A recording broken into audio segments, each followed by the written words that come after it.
self-confidence for my mom, like trying to find her spirit again. So Sure. it felt like that for someone.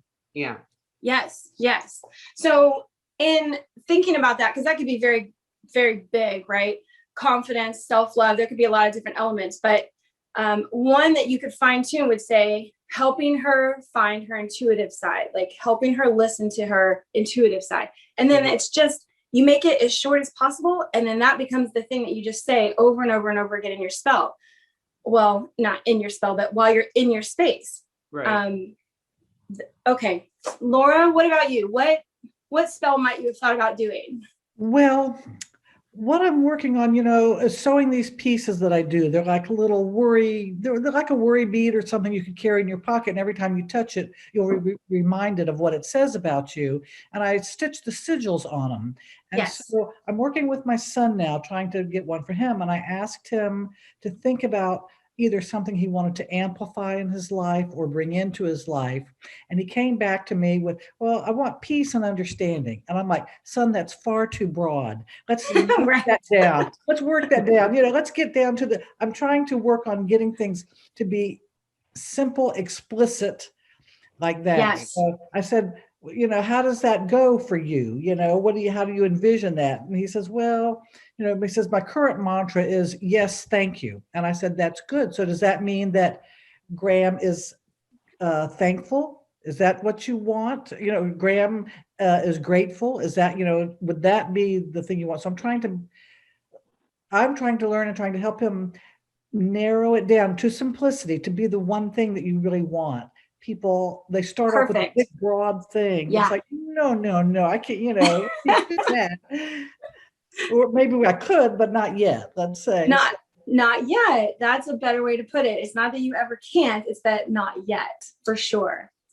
Okay, Christina, what spell have you ever thought about doing?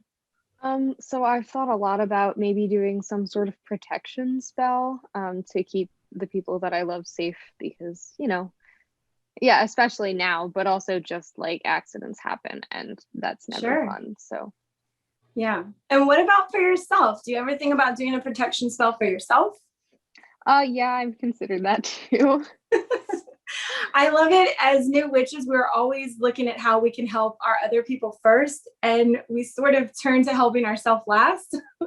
But one of the things that I definitely talk about towards the end of this, but I'll bring it up now, is working on yourself first will make your magic so much stronger. And understanding where you are, a lot of the answers that I got for the admittance question, almost every single person, it was about their mental state, their intent, having clearness of their thoughts or their mind.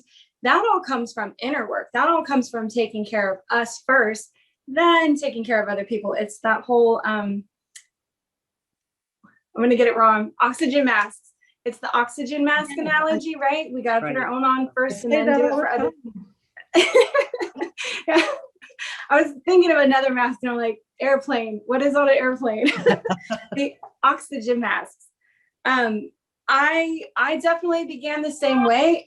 I saw people in my environment who really needed a lot of help, and that made me focus my spell work on doing for others.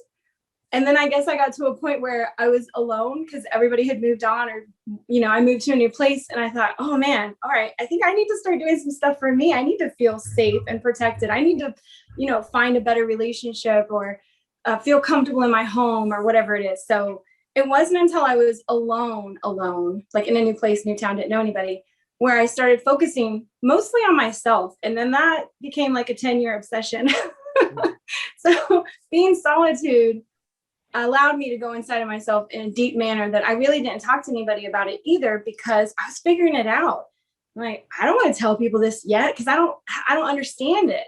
So consider doing stuff for yourself also, little spells. I'm going to give some examples of how to do small spells for yourself, charms, or you could say an incantation, but it's just words and energy. Okay, so we've talked about the tools, and the prep work is next.